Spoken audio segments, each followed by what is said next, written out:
যে প্রধানমন্ত্রীর বিশেষ সহকারী সাইয়েদ আব্দুল্লাহর নির্দেশেই সাথিয়াছে বিএনপির কিছু নেতাকর্মী গিয়ে সেখানে মসজিদের মধ্যে বাধা প্রদান করেছে।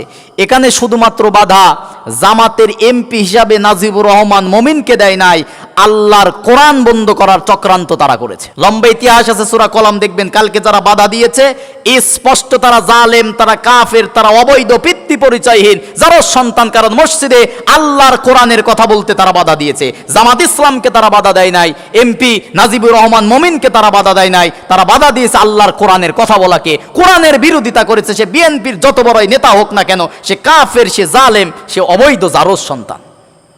আয়াত মিলাবেন, ফতোয়াবাজি, সাফাবাজি, গলাবাজি করবেন না।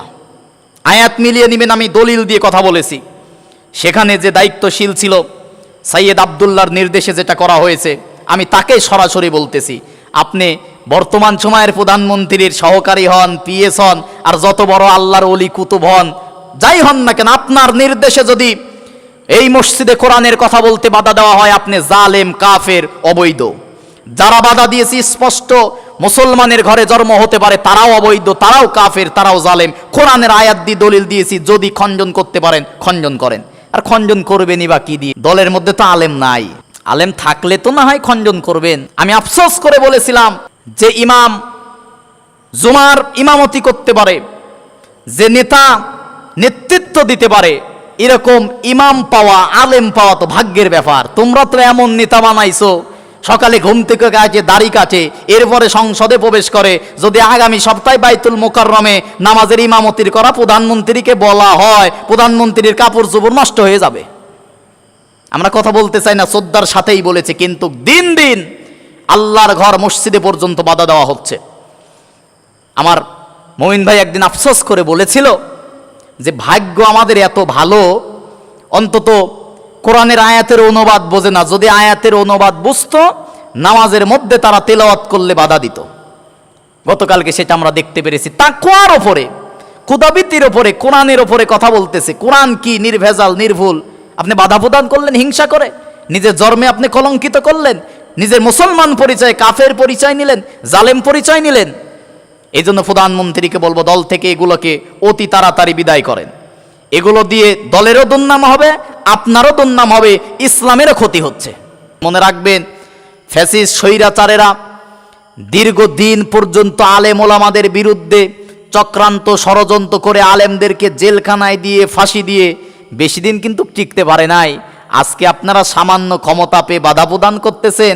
আপনার নেতাও কিন্তু দীর্ঘদিন বাহিরে পালিয়েছিল, আপনার নেত্রীও কিন্তু জেলখানায় বন্দী ছিল। ভুলে যাবেন না ইতিহাস, অতীত ভুলে যাবেন না, অতীত থেকে শিক্ষা গ্রহণ করেন। আর আপনি যে নেতার আদর্শ মানতেছেন, জিয়াউর রহমান, বেগম খালেদা জিয়া, বেগম খালেদা জিয়ার ডাইনি আর বামে দুইজন আলেম বসা থাকতো। আর আজকে আপনাদের আলেম ভাল লাগে না, মসজিদে পর্যন্ত তারা বাধা প্রদান করতেছে। স্পষ্ট বলতে চাই, সাথিয়ার এই মসজিদে যারা এই নেক্কারজনক ঘটনা যারা ঘটিয়েছে বিএনপির নাম নিয়ে, এরা বিএনপি না। আমি এটা স্পষ্ট ভাষায় বলতে পারি, আল্লাহর ভাষায়, এরা হচ্ছে জালেম। দ্বিতীয় নাম্বার এরা হচ্ছে কাফের। তৃতীয় নাম্বার এরা হচ্ছে অবৈধ। কোরআন থেকে আমি দলিল দিচ্ছি, এক নম্বরে তারা জালেম। আল্লাহ পাক সূরা বাকারার 114 নম্বর আয়াতের মধ্যে বলেন, ওমান আজলামু মিম্মান মানা মাসাজিদাল্লাহি আইয়ুযকার। আল্লাহ পাক বলতেছেন, নিশ্চয়ই আমি আল্লাহর কাছে সবচেয়ে বড় জালেম ওই ব্যক্তি। কোন ব্যক্তি?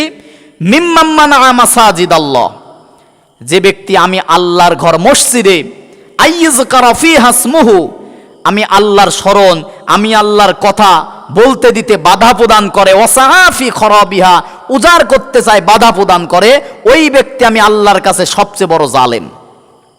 বিএনপির যে ভাইরা বাধা দিয়েছেন, স্পষ্ট যদি তওবা করে ফিরে না আসেন, আল্লাহর কসম, কোরআন হাতে নিয়ে বলতেছি, কোরআনের ভাষায় আপনি জালেম, আপনার পরিচয় জালেম। আর একটা কথা বলতে চাই, যদি ইমাম মানে তো নেতা, তো তিনি সেই আসনের এমপি, এমপি মানেই তো নেতা। এমপি নামাজ পড়াবে, তিনি ইমামতি করার যোগ্যতা রাখে, তিনি জুমার খুতবা দিতে পারে, এটা তো সৌভাগ্যের ব্যাপার। যদি আপনাদের সমস্যা হয়, সম্ভবত আফতাবনগর মসজিদে আর একটা মসজিদের কথা আসছিল, তো যে মসজিদেই হোক সাথিয়াতে, যেখানে নাজিবুর রহমান মবিন ভাই নামাজ পড়াতে গিয়েছিল, বাধা প্রদান করা হয়েছে। আমরা আশা করব ওই এলাকার বিএনপির যে নেতা আছে, আগামী সপ্তাহে তিনি জুমার খুতবা দিয়ে জুমার নামাজ আদায় করাবে। এটা আমাদের অনুরোধ থাকলো, যেহেতু নাজিবুর রহমান মোমেন ভাইয়ের নামাজ পড়ানো আপনার পছন্দ হয় নাই, আগামী সপ্তাহে বিএনপির কোন নেতা আছে নামাজ পড়াবে। আরও যদি ভালো লাগে প্রধানমন্ত্রী তারেক রহমানকে নিয়ে এসে ওই মসজিদে জুমার খুতবা দিয়ে নামাজ পড়াবেন, অথবা আগামী সপ্তাহে প্রধানমন্ত্রীকে দিয়ে বাইতুল মোকাররম জাতীয় মসজিদের খুতবা দিয়ে নামাজ পড়াবেন আপনারা। এতই যদি আপনাদের জামাতের লোক নামাজ পড়ালে যদি খারাপ লাগে, ওই যে এক শয়তান হাবিবুর রহমান হাবিব বলছিল না ঈশ্বরদী আটঘরিয়াতে, যে জামাতের কোনো ব্যক্তি আজান ইমামতি করতে পারবে না। দেখেন নাই কি অবস্থা, উন্মাদ হয়ে গিয়েছিল। জাতির সামনে লজ্জিত, এভাবেই লজ্জিত হবে আলেমদের সাথে, ইসলামের সাথে যারা চক্রান্তর ষড়যন্ত্র করবে, এভাবেই যুগে যুগে লাঞ্ছিত বঞ্চিত পদদলিত হবে। মাঝখানে শুধুমাত্র সময়ের ব্যবধান।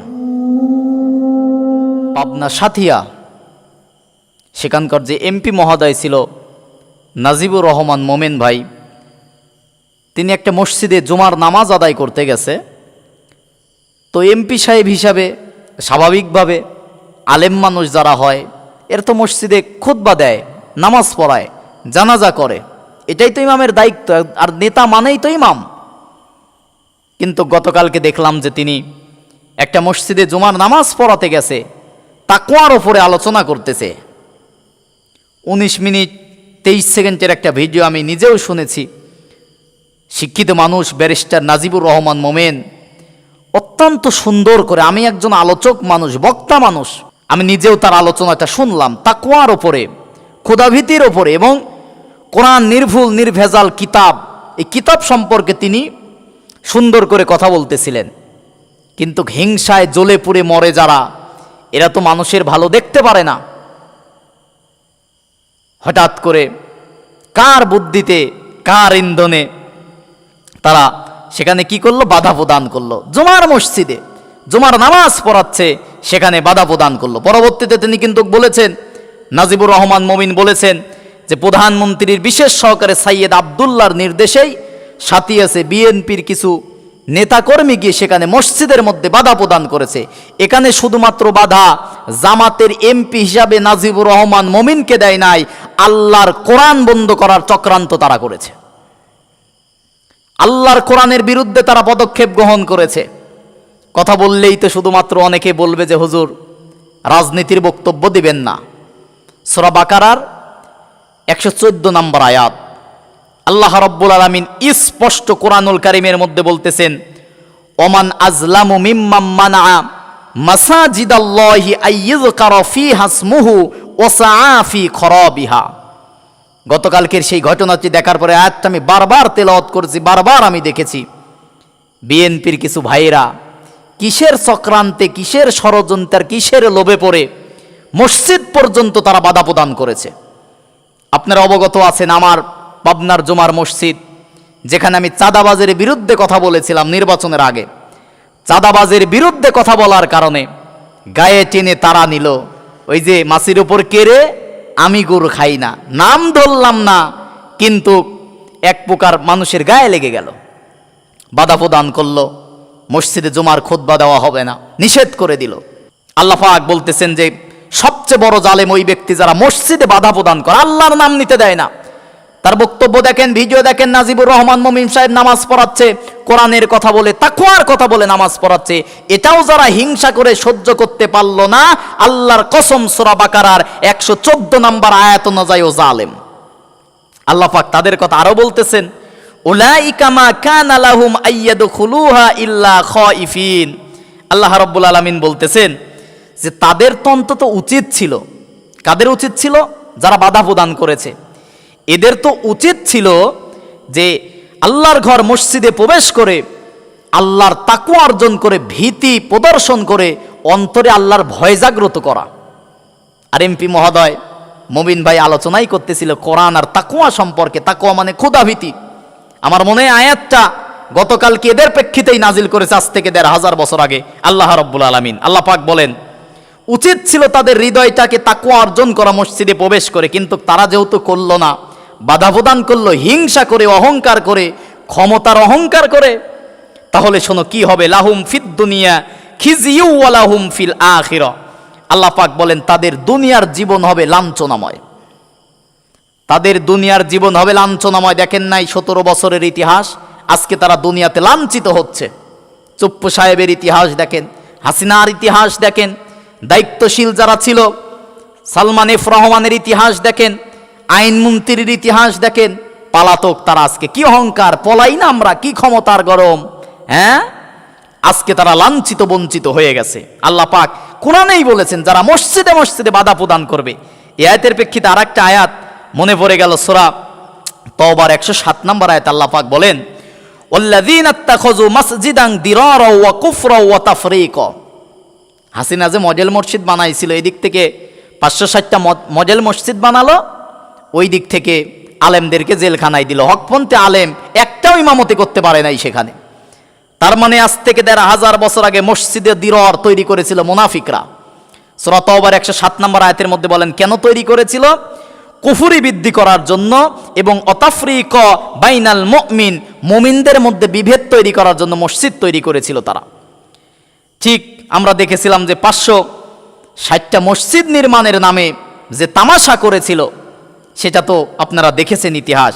এজন্য যারা মসজিদে বাধা প্রদান করেছেন, লাহুম ফিদ দুনিয়া খিজি ওয়া লাহুম ফিল আখিরাহ, দুনিয়াতে আপনারা লাঞ্ছিত হবেনই হবেন, না হলে কোরআনের আয়াত কিন্তু মিথ্যা হয়ে যাবে। তার মানে কোরআনের আয়াত যেহেতু ইতিপূর্বে মিথ্যা হয় নাই, লা শাক্কা ফিহে, সত্য কোরআনের আয়াত, লা রাইবা ফি, কখনো মিথ্যা হওয়ার সুযোগ নাই। অতএব যারা স্পষ্ট মসজিদে বাধা প্রদান করেছে গতকালকে, আজ হোক কাল হোক, তারা দুনিয়াতে লাঞ্ছিত হবেই হবে এবং আখিরাতে রয়েছে তাদের জন্য ফিল আখিরাতি আযাবুন আযীম, যন্ত্রণাদায়ক মহাশাস্তির ব্যবস্থা আল্লাহ করে রেখেছে। কালকে যারা বাধা করেছে, স্পষ্ট যদি তওবা না করেন, দ্বিতীয় নাম্বার যারা বাধা দিয়েছেন হিংসা করে, তাদের দ্বিতীয় নাম্বার পরিচয় তারা কাফের। সূরা ফুসসিলাত সূরা হামিম সিজদা 26 নম্বর আয়াত আল্লাহ পাক বলেন ওয়াকালাল্লাযীনা কাফারু লা তাসমাউ লিহাযাল কুরআন ওয়ালগাউ ফীহি লাআল্লাকুম তাগলিবুন। আল্লাহ পাক বলেন কাফেররা চেয়েছিল নবীজি যখন কোরআনের কথা বলতো, কাবার চত্বরে বিভিন্ন জায়গায় কোরআনের দাওয়াত যখন দিত, তারা বলতো লা তাসমাউ লিহাযাল কুরআন, কোরআনের কথা তো শুনবই না, শুনতেও দেব না। এরাই বিগত 16 বছরে হাসিনার আমল এগুলোই করেছিল। মাহফিলের জন্য অনুমতি নিতে হয়, মাহফিলের জন্য পারমিশন লাগতো, কোরআনের কথা বলার জন্য যাদের কাছে অনুমতি নেওয়া লাগতো, আল্লাহর ভাষায় এরা টাটকা নির্ভেজাল কাফের। গতকালকে যারা বাধা প্রদান করেছেন, সূরা বনী ইসরাইল আপনি খুলে দেখবেন, তাফসীরগুলো খুলে দেখবেন, আল্লাহ রাব্বুল আলামিন সূরা ফুসসিলাতের 26 নম্বর আয়াতের মধ্যে বলেছেন যে ক্বালাল্লাযীনা কাফারু লা তাসমাউ লিহাযাল কুরআন ওয়ালগাউ ফীহি লাআল্লাকুম তাগলিবুন। স্পষ্ট কোরআনের আয়াত, যারা কোরআন শোনে না, শুনতে দেয় না, বাধা প্রদান করে, ক্ষমতার অহংকারে, দুনিয়ার লোভে, যে কোনোভাবে হোক, মুসলমান নামের আগে থাকতে পারে মোহাম্মদ, নামের শেষে হোসেন আলী থাকতে পারে, সে বিএনপি করতে পারে, আওয়ামী লীগ করতে পারে, কিন্তু কোরআনের মাহফিলে কোরআনের কথা মসজিদে বাধা দেবে যারা, ওদের পরিচয় তারা কাফের। সূরা ফুসসিলাতের 26 নম্বর আয়াত। 1 নম্বর পরিচয় সূরা বাকারার 114 নম্বর আয়াত থেকে পেয়েছি, তারা জালেম। ওমান আযলামু মিম্মান মানাআ মাসাজিদাল্লাহি আইয়ুযকারা ফীহা ইসমুহু ওয়া সাআ ফী খরাবিহা।